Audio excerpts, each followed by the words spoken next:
아모스 1장.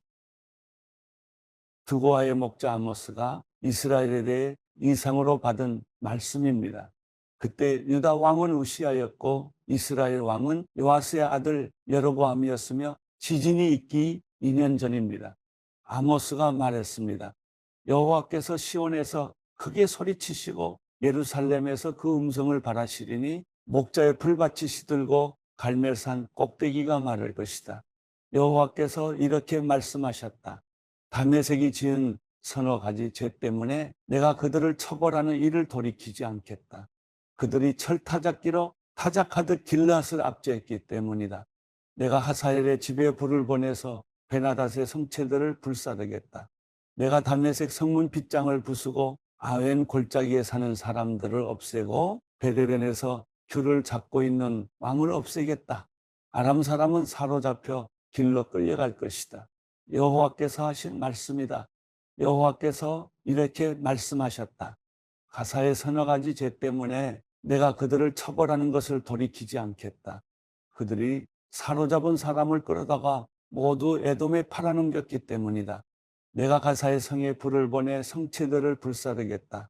내가 또 아스돗에 사는 사람들을 없애버리고 아스클론에서 귤을 잡고 있는 왕을 없애버리겠다. 내가 또 손을 돌려 에그론을 쳐 블레셋에 남은 사람들을 없애버리겠다. 주 여호와께서 말씀하셨다. 여호와께서 이렇게 말씀하셨다. 두로의 서너 가지 죄 때문에 내가 그들을 처벌하는 것을 돌이키지 않겠다. 그들이 형제의 계약을 어기고 사로잡은 사람을 모두 에돔에 팔아넘겼기 때문이다. 내가 두로의 성벽에 불을 보내 성체들을 불사르겠다. 여호와께서 이렇게 말씀하셨다. 에돔의 서너 가지 죄 때문에 내가 그들을 처벌하는 일을 돌이키지 않겠다. 그들이 한 가닥의 동정심도 없이 칼을 가지고 자기 형제를 뒤쫓으며 그들이 항상 맹렬하게 화를 내며 끝없이 분노를 품었기 때문이다. 내가 대만에 불을 보내 보스라의 성체들을 불사르겠다. 여호와께서 이렇게 말씀하셨다. 암몬의 서너 가지 죄 때문에 내가 그들을 처벌하는 것을 돌이키지 않겠다. 그들이 자기 영토를 넓히려고 길앗에 임신한 여인들의 배를 갈랐기 때문이다. 내가 라빠 성벽에 불을 놓아서 전쟁하는 날, 함성과 회오리 바람이 일어나는 날에 폭풍 가운데서 성체들을 불사르겠다. 암몬의 왕은 자기 관리들과 함께 사로잡혀 갈 것이다. 여호와께서 말씀하셨다. 아모스 2장. 여호와께서 이렇게 말씀하셨다. 모압의 서너 가지 죄 때문에 내가 그들을 처벌하는 일을 돌이키지 않겠다. 그들이 에돔 왕의 뼈를 불살라 죄를 만들었기 때문이다. 내가 모압에 불을 보내 그리옷의 성체들을 불사르겠다. 함성과 요란스러운 나팔 소리 가운데 모압은 죽을 것이다. 내가 그들의 왕을 없애고 왕의 모든 관리들을 죽일 것이다. 여호와께서 말씀하셨다. 여호와께서 이렇게 말씀하셨다. 유다의 서너 가지 죄 때문에 내가 그들을 처벌하는 것을 돌이키지 않겠다. 그들은 여호와의 율법을 거부하고 여호와의 계명을 지키지 않으며 자기 조상들이 따라가던 거짓 신을 쫓아 헤매기 때문이다.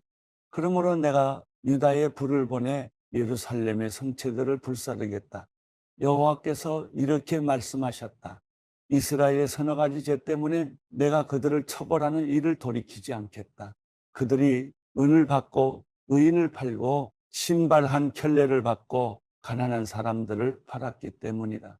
그들은 가난한 사람들의 머리를 땅에 짓밟고 연약한 사람들의 정의를 부정했다. 또 아버지와 아들이 한 젊은 여인에게 다니며 엿보여서 여호와의 거룩한 이름을 더럽혔다. 그들은 모든 제단 옆에서 저당 잡은 옷을 깔고 누워 행음하며 그들의 신전에서 벌금으로 거둔 포도주를 마시고 있다. 비록 백향목처럼 키가 크고 상수리나무처럼 튼튼한 아모리 사람일지라도 내가 이스라엘 앞에서 멸망시켰으니 내가 위에 맺힌 열매로부터 아래에 있는 뿌리까지 진멸했다. 내가 이스라엘을 이집트 땅에서 이끌어내 40년 동안 광야에서 인도했으며 아모리 사람의 땅을 차지하게 했다. 내가 너희 자손들 가운데서 예언자를 세웠으며 너희 젊은이들 가운데서 나시 사람을 삼았다. 이스라엘 자손들아, 그렇지 않느냐? 여호와께서 하신 말씀이다.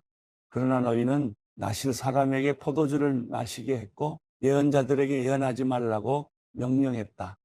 보라, 곡식 단을 가득 실은 수레가 땅을 짓누르듯 내가 너희를 짓누를 것이다. 그러므로 빨리 달려서 도망가는 사람도 피할 수 없고 힘센 사람들도 힘을 쓰지 못하며 용사들도 자기 목숨을 구하지 못할 것이다. 활을 들고 있는 사람들도 서 있지 못하고 발 빠른 사람들도 피하지 못하며 말 탄 사람들도 자기 목숨을 구하지 못할 것이다. 그날에는 용사 가운데 굳센 용사라도 벌거벗은 채로 도망칠 것이다. 여호와께서 하신 말씀이다. 아모스 3장. 이스라엘 자손들아, 여호와께서 너희를 심판하시는 말씀을 들으라. 여호와께서 이집트 땅에서 이끌어낸 온 민족을 심판하시는 말씀을 들으라. 내가 이 세상의 모든 민족들 가운데 오직 너희만 안다. 그러므로 너희 모든 죄로 인해 내가 너희를 심판할 것이다. 두 사람이 뜻이 같지 않은데 어찌 둘이 같이 갈 수 있겠는가? 사자가 포획한 먹이가 없는데 숲속에서 큰 소리로 부르짖겠는가? 젊은 사자가 움켜잡은 먹이가 없는데 굴 속에서 으르렁대겠는가? 올무를 놓지 않았는데 새가 올무에 걸리겠는가? 잡힌 것이 없는데 덫이 땅에서 이로 튀어올라 다치겠는가? 성에서 나팔 소리로 경고를 울리는데 백성이 두려워하지 않겠는가? 여호와께서 하지 않으시면 성읍의 재앙이 내려질 수 있겠는가? 주 여호와께서는 그분의 종인 예언자들에게 자기의 비밀을 알리지 않고는 결코 어떤 일도 하지 않으신다. 사자가 부르짖는데 누가 두려워하지 않겠는가? 주 여호와께서 말씀하시는데 누가 예언하지 않겠는가? 아스돗 성체들과 이집트 땅의 성체들에 선포하라. 너희들은 사마리아 산 위에 모여서 그 성 안에 있는 큰 혼란과 그 성 안에 있는 학대를 보라. 그들은 자기 성에서 폭력을 행하며 강탈을 일삼는 사람들로서 옳은 일을 행할 줄 모른다. 여호와께서 하신 말씀이다. 그러므로 주 여호와께서 이렇게 말씀하셨다. 적이 사면을 에워싸서 내 힘을 약하게 하며 너희 성체들은 약탈당할 것이다. 여호와께서 이렇게 말씀하셨다. 마치 목자가 사자의 입에서 자기 양의 다리뼈 2개와 귀 1조각을 겨우 건져낸 것처럼 사마리아에 사는 이스라엘 자손도 침대 모서리나 긴 의자의 다리가 겨우 남는 것 같이 구원을 받을 것이다. 만군의 하나님 주 여호와께서 하신 말씀이다. 들으라.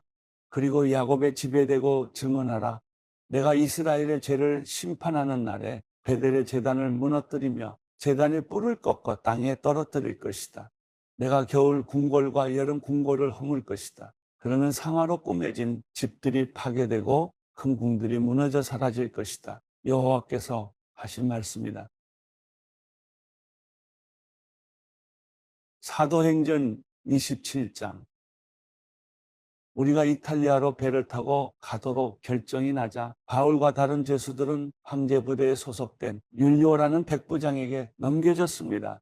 우리는 아시아 지방의 해변을 따라 항해하게 될 아드라무떼노호를 타고 바다로 출항했습니다. 데살로니가 출신의 마케도니아 사람 아리스다고가 우리와 동행했습니다. 이튿날 우리는 시돈에 닿았습니다. 율리오는 바울에게 친절을 베풀어 그가 친구들에게 가서 필요한 것을 공급받을 수 있도록 허락해 주었습니다. 시돈에서 우리가 계속 항해할 때 역풍이 불었기에 우리는 키프로스 해안을 끼고 항해하게 됐습니다. 길리기아와 밤빌리아 앞바다를 지나서 루기아 지방의 무라에 상륙했습니다.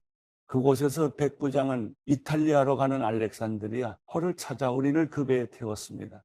우리는 여러 날 동안 느린 항해 끝에 가까스로 니도 앞바다에 도착했습니다. 그러나 바람이 불어 우리 항로를 지키지 못하고 살몬의 맞은편 크레타 섬을 끼고 간신히 해안가를 따라 움직여 라세아 도시에서 가까운 아름다운 항구라는 곳에 이르렀습니다. 많은 시간이 소모되고 금식하는 절기도 지났기 때문에 항해가 위험해졌습니다. 그래서 바울이 사람들에게 충고했습니다. 여러분, 내가 보니 우리가 이렇게 계속 항해하다가는 재난에 빠지고 배와 짐이 큰 손실을 입을 뿐 아니라 우리 목숨도 위태로울 것입니다. 그러나 백부장은 바울의 말보다는 선장과 선주의 말을 더 따랐습니다. 그 항구는 겨울을 나기에 적당하지 않았기 때문에 대다수의 사람들이 베닉스에 가서 겨울을 날 수 있기를 바라는 마음에 계속 항해하자고 했습니다. 베닉스는 크레타 섬에 있는 항구 도시로 남서쪽과 북서쪽을 향하고 있었습니다. 부드러운 남풍이 불기 시작하자 그들은 자기들이 바라던 대로 됐다고 생각했습니다. 그래서 그들은 닻을 올리고 크레타 섬 해안을 따라 항해했습니다. 그런데 얼마 지나지 않아 그 섬으로부터 이라굴로라는 태풍이 불어닥쳤습니다. 배가 폭풍에 휘말려 방향을 잡을 수가 없었습니다. 그래서 우리는 배가 가는 대로 내맡기고 표류하다가 가우다라는 작은 섬 아래쪽을 따라 지나면서 간신히 거룻배를 바로잡을 수 있었습니다. 선원들은 그 배를 끌어올리고 아래로 밧줄을 내려보내 선체를 둘러맸습니다. 그대로 가다가는 배가 스르디스 해안의 모래 언덕에 처박힐까 두려워 그들은 닻을 내려 배가 표류하게 했습니다. 우리는 폭풍에 몹시 시달리다 못해 이튿날에는 선원들이 짐을 바다에 던져넣기 시작했습니다. 3일째 되는 날에는 선원들이 배의 장비들을 자기들의 손으로 내던졌습니다. 여러 날 동안 해와 별도 나타나지 않고 폭풍만 계속 불어닥치자 결국 우리는 구조될 모든 소망을 포기했습니다. 사람들이 오랫동안 아무것도 먹지 못하고 있는 가운데 바울이 일어나 그들 앞에 서서 말했습니다. 여러분, 크레타 섬에서 항해하지 말라는 내 충고를 들었더라면 이런 타격과 손실은 입지 않았을 것입니다. 그러나 이제 내가 여러분에게 당부합니다. 여러분 가운데 아무도 목숨을 잃지 않고 배만 손상될 것이니 안심하기 바랍니다. 어젯밤 내 하나님, 곧 내가 섬기는 하나님의 천사가 내 곁에 서서 바울아, 두려워 마라. 내가 마땅히 가이사 앞에 서야 한다. 그래서 하나님께서 너와 함께 항해하는 모든 사람들의 생명을 내게 맡겨주셨다. 라고 하셨습니다. 그러니 여러분 안심하십시오. 나는 하나님을 믿으니 내게 말씀하신 대로 이루어질 것입니다. 그러나 우리는 밀려서 어느 섬에 닿게 될 것입니다. 14일째 되는 날 밤에 우리는 아드리아 바다 위에서 표류하고 있었습니다. 한밤중이 됐을 때 선원들은 무태 가까이 왔음을 직감했습니다. 수심을 재어보니 물의 깊이가 약 25루기아였습니다. 조금 있다가 다시 재어보니 약 15오루기아였습니다.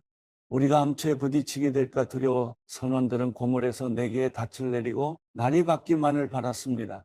그런데 선원들은 도망칠 속셈으로 뱃머리에서 닻을 내리는 척하면서 거룻배를 바다에 띄웠습니다. 그때 바울이 백부장과 군인들에게 말했습니다. 이 사람들이 배 안에 같이 있지 않으면 당신들도 구조되지 못할 것이요. 그러자 군인들은 거룻배에 묶여있던 밧줄을 끊어 거룻배를 떼어버렸습니다. 날이 밝아올 무렵 바울은 그들 모두에게 무엇이든 먹어두라고 권하며 말했습니다. 지난 14일 동안 여러분은 계속 마음을 졸이면서 아무것도 먹지 못하고 굶고 지냈습니다. 그러므로 이제는 여러분이 음식을 좀 먹어둘 것을 권합니다. 그래야 살아남을 수 있습니다. 여러분 가운데 어느 누구도 머리카락 하나라도 잃지 않을 것입니다. 바울은 이렇게 말한 뒤 떡을 조금 가져다가 모든 사람들 앞에서 하나님께 감사한 후 떼어 먹기 시작했습니다. 그러자 모든 사람들도 용기를 얻어 음식을 먹었습니다. 배 안에 있던 사람은 모두 276명이었습니다. 그들은 배부르게 먹고 난 뒤 남은 식량을 바다에 던져 배를 가볍게 해두었습니다. 날이 밝자 어떤 땅인지는 모르지만 그들은 모래사장이 펼쳐진 해안을 볼 수 있었습니다. 그들은 가능한 한 그곳에 배를 대기로 작정했습니다.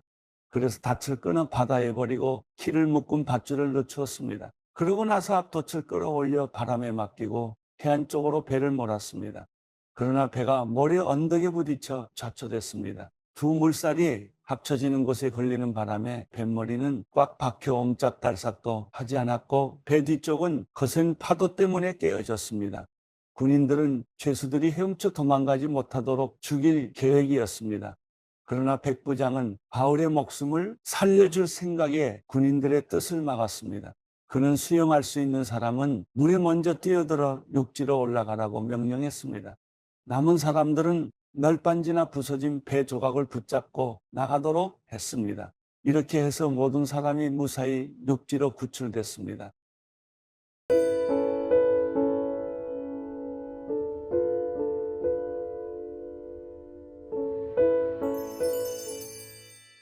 시편 48편. 여호와는 위대하시니 우리 하나님의 성에서 그 거룩한 산에서 크게 찬양을 받으실 것입니다. 그 터가 아름다우니 북쪽에 있는 위대한 왕의 성 시온산이 온 세상의 기쁨이 됩니다. 그 성에 계시는 하나님은 자신을 피난처로 알리셨습니다. 왕들이 연합해서 함께 나아갔다가 그 성을 보고 깜짝 놀라 안 되겠다 싶어 도망쳐 버렸습니다. 헬사나는 여인처럼 그들이 두려움에 사로잡혔습니다. 주께서 다시스 배들을 동쪽 바람으로 부수셨습니다. 우리가 들은 대로 만군의 여호와의 성에서 우리 하나님의 성에서 우리가 보았으니 하나님께서 그 성을 영원히 세우실 것입니다. 셀라. 하나님이여, 우리가 주의 성전에서 주의 변함없는 사랑을 생각했습니다. 하나님이여, 주의 이름과 같이 주를 찬양하는 소리도 땅끝까지 이르렀고 주의 오른손에는 의가 가득합니다.